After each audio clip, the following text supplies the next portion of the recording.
안녕하십니까. 장군의 소리 주간 안보 브리핑 김민석입니다. 오늘은 돌아가신 백선엽 장군님을 다시 한번 생각하는 시간을 갖겠습니다. 육신은 사라졌지만 노병은 죽지 않았다.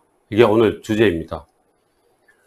최근 돌아가신 백선엽 장군님의 장례식을 보면서 저는 많은 생각을 하게 되었습니다. 노병은 죽지 않는다. 다만 그들은 사라질 뿐이다. 6.25 전쟁 때 유엔군을 이끌었던 메가더 장군의 고별사의 일부입니다. 이번 장례식 과정을 보면 백선엽 장군님의 정신은 죽지 않았습니다. 육군장으로 치러진 백 장군님의 장례식을 보면서 장례식장 밖에는 일반 분향소가 없었습니다. 공식적으로 차려진 일반 분향소가 없었습니다. 그러나 많은 시민들이 스스로 만든 일반 시민 분향소가 전국적으로 들불처럼 번져져서 차려졌습니다. 심지어는 미국에까지 차려졌습니다. 이는 국민들이 그만큼 백선엽 장군님의 헌신에 대해서 존경심과 고마움을 보내는 느낌으로 생각했습니다. 이뿐만이 아니라 국민이 백선엽 장군님의 분향소를 많이 찾아갔는데, 예를 들면 광화문 분향소에는 수십 미터의 줄을 섰습니다. 10분 이상 기다려야만 분향을 할 수 있었는데, 백 장군님이 한국전쟁에서 공산주의 세력으로부터 자유민주주의 대한민국을 지키기 위해서 온몸을 던진 그의 정신과 전공을 높이 샀다고 봅니다. 그래서 시민의 마음속에는 백선엽 장군님이 다시 대한민국의 혼이 돼서 살아났습니다. 노병은 죽지 않았고 육신만 사라졌을 뿐입니다. 백선엽 장군님과 함께 수많은 호국 영령들도 우리 국민 마음속에 다시 살아났다고 생각합니다. 이번 이 백선엽 장군님 장례식은 북한의 핵과미사일 그리고 코로나19 사태 이후 미국과 중국의 치열한 경쟁, 이런 복잡하고 혼란스럽고 위험한 이런 상황에서 우리 사회에 한 줄기 희망을 준 게 아닌가 생각됩니다. 백선엽 장군님은 살아서는 한국전쟁에서 한국을 구했고 한미동맹을 통해서 북한의 끝없는 위협을 막아냈습니다. 죽어서는 시민 마음속에 자강의식을 심어줬습니다. 그래서 저는 우리 국민 마음속에 살아서 숨쉬고 있는 백선엽 장군님을 명예의 원수로 추서하자고 제안합니다. 이 원수라고 하는 칭호는 군대에서 사용하는데 실제 계급보다는 명예의 의미가 더 큽니다. 전 세계에서 가장 많은 원수를 만든 나라는 프랑스입니다. 12세기 카페 왕조에서부터 1950년대 프랑스와 미테랑 대통령에 이르기까지 320여 명의 원수를 임명했습니다. 프랑스는 전쟁 기간 동안 전투에서 승리한 장군에게만 원수 직책을 줬습니다. 가장 최근에는 마리 피에르 코닉 원수인데요. 그는 사후인 1984년도에 원수로 추서됐습니다. 미국에서는 원수가 5성 장군입니다. 6성 장군급인 대원수도 있습니다. 주로 이 원수는 1차, 2차 세계대전과 6.25 전쟁에 참전한 대장에게 줬습니다. 잘 아시는 메가더, 조지 마샬, 그리고 드와이트 아이젠하워, 오바 브래들리 등 9명에게 주어졌고, 이 가운데 6성 장군급인 대원수도 3분이나 있습니다. 1차 대전 영웅인 서먼 장군, 그리고 남북전쟁과 스페인 전쟁에서 참전한 해군 제독 조지 두이, 그리고 잘 아시는 미 초대 대통령 조지 워싱턴입니다.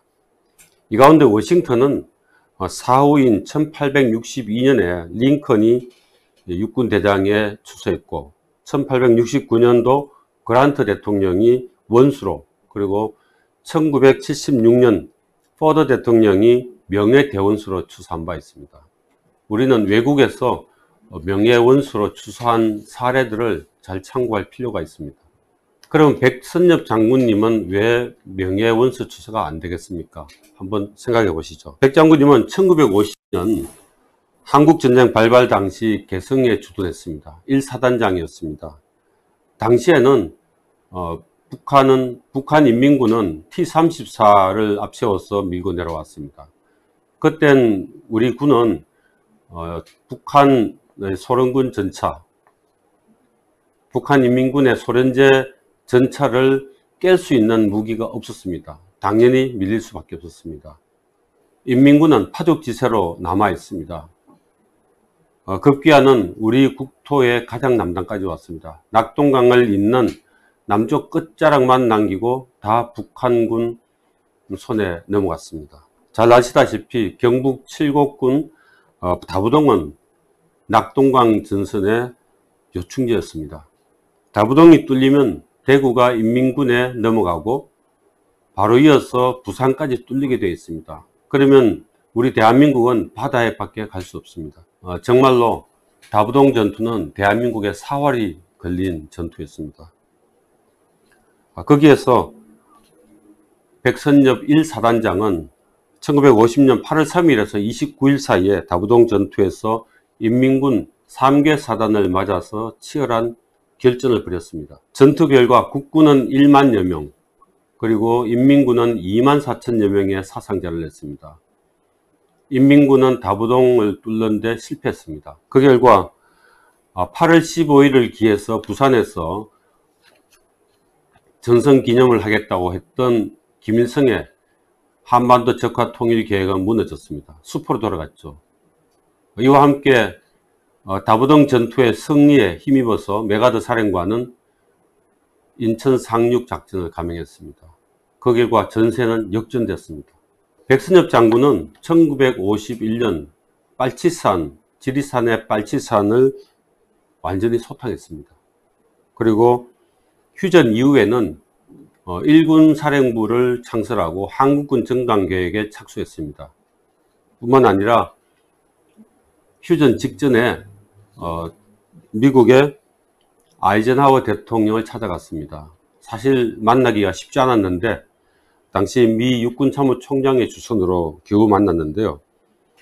거기에서 미 대통령에게 한미 상호 방위 조약을 제안했습니다. 그때만 해도 미국은 이 조그만 한국과 상호 방위 조약을 맺는다는 것은 상상도 하지 않았습니다. 그러나 백선엽 장군님의 제안으로 그 설득으로 아이젠하워 대통령은 원칙적으로 한미 상호 방위 조약에 동의했습니다. 그 결과가 현재의 한미 동맹의 기반이 되고 지금까지 유지되고 있습니다. 이 한미 동맹은 단순히 북한의 위험만 막는 게 아니고 한국의 신인도를 높여서 한국 경제 발전에도 원동력이 됐습니다. 결과적으로 백 장군님은 인민군의 침공을 막았고, 그리고 한국군을 정강시켰고, 한미 상호 방위 조약으로 대한민국의 토대를 만들었고, 그리고 북한의 끝없는 위협을 막아냈습니다. 결과적으로 북한이 싫어하는 것만 골라서 한심입니다. 그래서 북한이 가장 미워하는 존재가 백선엽 장군이었을 겁니다.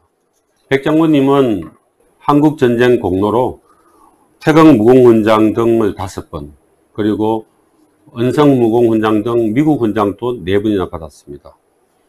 그리고 육군참모총장을 2번이나 하고 합참의장까지 맡았습니다.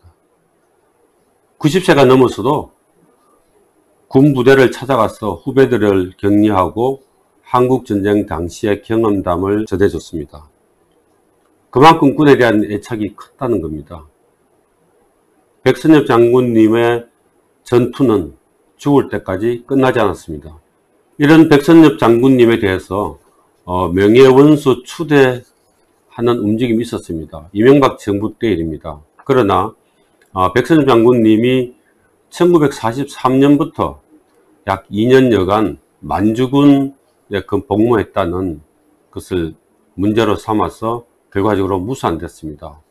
만주군 복무 당시에 간도 특설대에서 독립군을 잡았다는 게 일부 좌파들의 주장입니다. 그런데 실제로는 좀 차이가 있는 것 같습니다. 백선엽 장군님의 주장도 그렇고 1943년도엔 태평양 전쟁이 한창일 때입니다. 그때 만주는 일본군이 완전히 장악했습니다.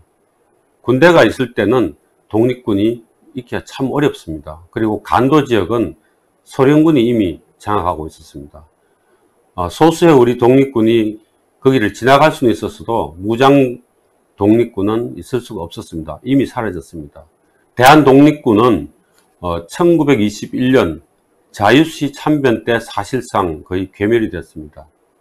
자유시 참변이라고 하는 것은 소련 공산당을 돕지 않는다는 것을 이유로 해서 레닌의 적군이 대한독립군을 무참하게 사살하거나 포로로 끌고 갔던 그런 비극적 사건입니다. 거기에서 1천여 명 가까이, 일부에서는 2,000명도 넘는다고 하는데 엄청난 우리 무장 대한독립군이 거의 와해됐습니다.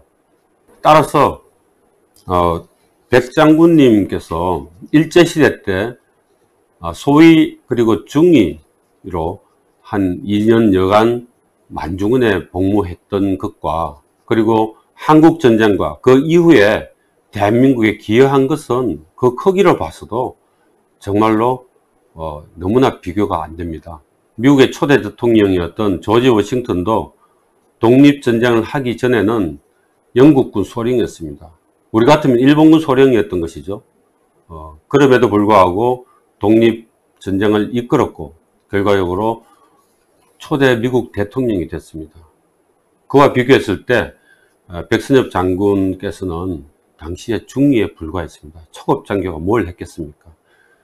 백선엽 장군님 말씀은 당시에는 독립군이 없었기 때문에, 만주 지역에 독립군이 없었기 때문에 거의 정찰 활동만 했다. 실제로도 그랬을 걸로 보입니다. 저는 이번 정부는 백선엽 장군님을 명예원수로 추수하기가 참 어렵다고 봅니다. 왜냐하면 북한이 가장 싫어하기 때문입니다. 그러나 우리는 백선엽 장군님의 헌신을 분명히 기억을 해야 합니다. 그리고 여건이 되면 꼭 명예원수로 추수할 수 있도록 마음을 새겨놔야 하겠습니다. 백 장군님에 대한 명예원수 추수는 백 장군님만의 일이 아닙니다. 한국전쟁과 그리고 그 이후에도 대한민국을 위해서 헌신하고 정말 전사하신 수많은 호국 영령들의 명예를 더 높이는 일이기 때문입니다. 그래서 이것은 우리 대한민국을 위해서 헌신한 모든 분의 마음이기 때문에 그분들의 명예를 높이고 고양하기 위해서는 반드시 백 장군님에 대한 명예원수 추수가 이루어져야 합니다. 마지막으로 백선엽 장군님의 명예원수 추수에 대해서 일부에서 비판적인 여론도 있는 것도 사실입니다. 하지만 우리는 한국전쟁의 실질적인 영웅인 백선엽 장군에 대한 명예원수 추수에 대해서 너무 인색하지 말도록 해야 하겠습니다. 다시 한번 백선엽 장군님의 헌신에 감사드리고 영면하시길 기원드립니다. 오늘 브리핑 이것으로 마치겠습니다.